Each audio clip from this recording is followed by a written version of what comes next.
All right, so I'm disappointed and I am not looking forward to the future of this franchise anymore. Is that a hot take? I don't know. I don't think it is. But look, I'm joking a little bit, but I am struggling to come to terms with what House of the Dragon is going to be compared to what my expectations were, and what I'm certain that a lot of people had their expectations set to be.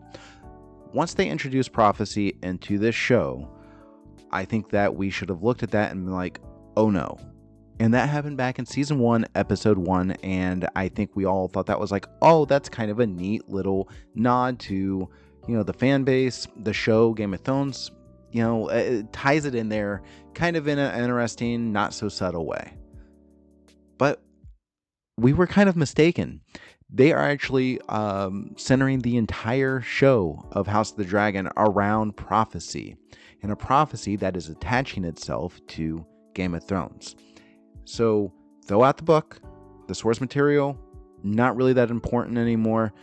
What is important is not being canonical with A Song of Ice and Fire, George R. R. Martin's original series. It's not about being consistent with Fire and Blood necessarily either. No, this show wants to make sure that it is canonically consistent with Game of Thrones. Do you guys remember Game of Thrones? It seems that HBO forgets that season 8 of Game of Thrones wasn't super well received.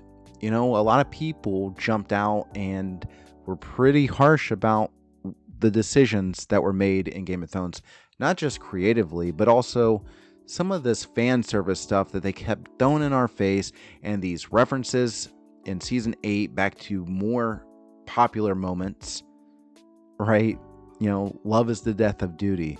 Duty is the death of love. All this stuff that they kept referencing in season 8, reminding us of back when Game of Thrones used to be really fun and clever. And yeah, there was some of those fantastical spectacle type of moments, and that was fine. But at the end of the day, this show, the heart of this show was always about these intimate moments, these intimate scenes between a couple of characters, maybe a few characters, and exploring the human experience. And the human experience set in a medieval kind of magical world, but the magic was really subtle. So, when the characters experienced magic, they were just as shocked and awed by it as the audience was. And that made it really, really grounded. It made it really interesting. It made our characters much more interesting because they were so much more relatable.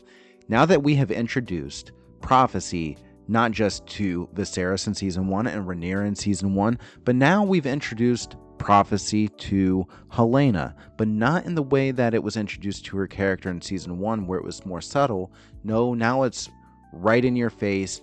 She's very clear about these visions now, where before it seemed like she gets these premonitions, she's not really sure what they mean, but she says some things out loud, but it doesn't come out very clearly, so nobody takes her too serious. Now she's just bluntly telling you what she's seen, and it's being tied into what's going on with Daemon at Harrenhal. And Daemon at Harrenhal isn't his own story anymore. It's wrapped up into the prophecy that Viserys shared with Rhaenyra. And, House of the Dragon has some issues that I'm going to give them a pass on because they didn't have the option to do rewrites. Okay? I think people that are not super familiar with the way that this industry works, or with really just how writing works, a writer's room coming up with these stories, especially when it's a collaborative effort where you have to adhere to certain things that not only your director or your showrunner wants to have in the episode that'll make the scene by scene or scene to scene moments more congruent or consistent and kind of gel together, but you also have to adhere to the executives at HBO. And if you're familiar with HBO, they're owned by Warner Brothers. And if you're familiar with Warner Brothers, well, they have some interesting people that run this company that, I'm not a huge fan of because they love to copyright strike half of my videos. So if you see my videos go off with good numbers, more than likely that video is not monetized, so I'm not getting paid for it. Not a big deal. This is too personal, and I'm sorry I'm bringing that up right now. We're not talking about that. My issue with Warner Brothers, my bigger issue with Warner Brothers is that they own these IPs. HBO owns the IP of A Song of Ice and Fire, Game of Thrones, House of the Dragon, anything that's related to George R. R. Martin's work of A Song of Ice and Fire. They kind of get the final say. Whether George R. R. Martin likes it, whether Ryan Condal likes it, Sarah Hess. So sometimes I think that I'm being hypercritical of Ryan Condal or Sarah Hess, which seem to be the two creative leads for House of the Dragon. Sarah Hess is not credited as a co-showrunner, and yet the fan base, I think, views her that way. That's not the case. She's really just I don't want to minimize her to a staff writer. I think she clearly has a bigger role than that. At least Condal has given her a bigger role than that. But I don't want to blame Ryan Condal either. I think a bigger issue that is happening here is studio interference. I don't know that it was Ryan Condal's idea, and we'll never know if it was Ryan Condal's idea unless there is some sort of tell-all book later on in the future. And I think this is a really interesting element that a lot of people are not focusing on. You can blame the writers all you want, and you can blame Ryan Condal all that you want, and we think that these guys have free reign, and they might not. And if they don't, maybe we're being a little bit unfairly critical. I would not put it past HBO or Warner Brothers for interfering with the way this story is being presented. I have a big problem with this show leaning so heavily into the fact that it's a prequel to Game of Thrones. I want the story to tell itself as if it doesn't know that the audience is aware of anything else about the background of this story. Wouldn't it be interesting if the story was told in a way that the author doesn't know that the audience knows all this other information? Because The Dance of the Dragons can stand on its own. It doesn't need A Song of Ice and Fire for it to make sense. So to lean into Game of Thrones is totally unnecessary. There's only one reason to do that. And it doesn't seem like a free writing creative came up with it. It seems like the type of creative decision that somebody who doesn't write stories came up with. Like a studio executive. Like somebody that thinks, wouldn't it be really cool if somehow we could tie House of the Dragon into Game of Thrones? Remember the White Walkers and Daenerys and Jon Snow and the prince that was promised that the show just bailed on? Remember all that stuff? Can we somehow make House of the Dragon handcuffed to this show that had one of the most underwhelming conclusions in the history of television? I mean, The Sopranos has a pretty controversial ending, I suppose, just because it creates so much speculation, and at the time it just felt kind of just emptiness, right? But really, if you look at it thematically, it's consistent with The Sopranos, especially if you assume that Tony Soprano dies at the end. I'm getting off topic. This is what happens when you don't script out these videos. So my issue is that they're tying it into Game of Thrones. But the reason why creatively this just does not work, and it feels like a studio decision. Everybody is slamming the people that are critical of the prophecy element being tied into Daemon and how that impacts his own personal agency and stuff. It just seems like one of those things where there's interference somewhere. And there is evidence of Warner Brothers kind of overstepping. I don't know if you guys ever saw Space Jam, The New Legacy. I think that's what it's called. The one with LeBron James, not Michael Jordan. So it came out a few years ago.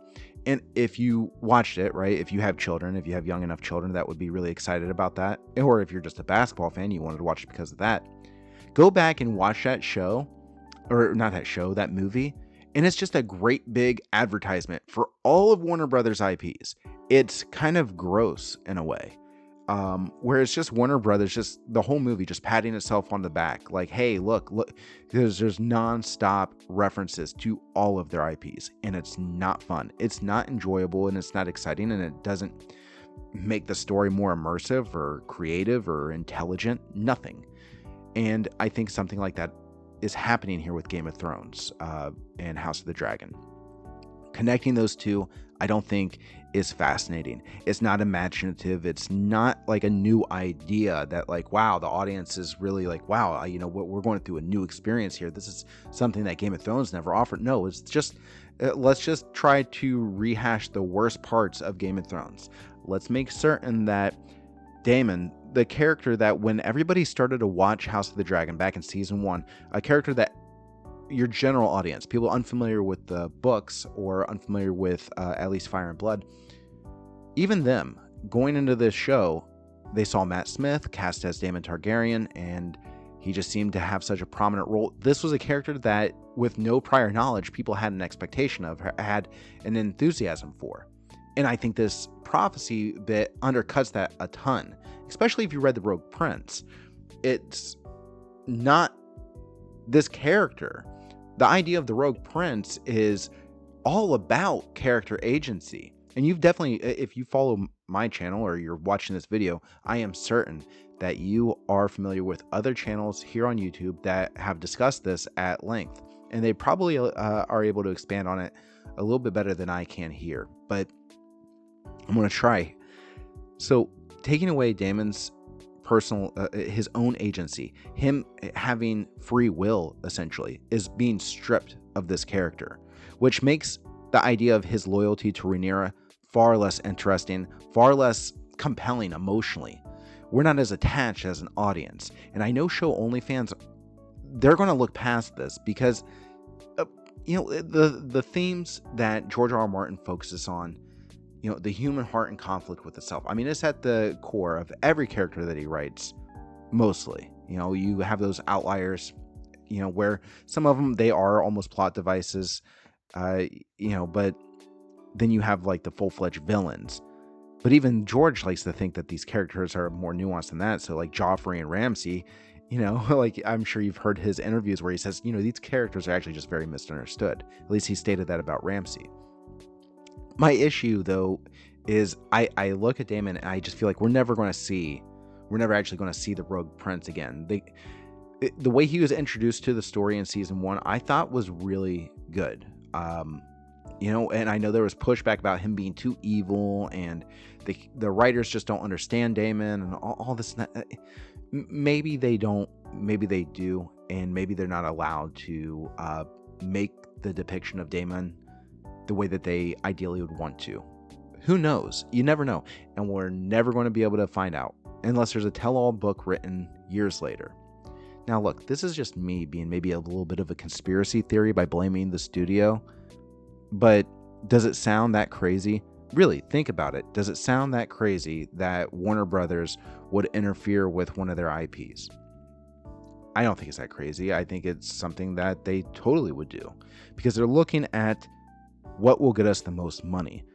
If show only fans start talking to their coworkers that have not started watching House of the Dragon, but they were big fans of Game of Thrones, and they're like, no, it like ties into Game of Thrones. It's like really cool.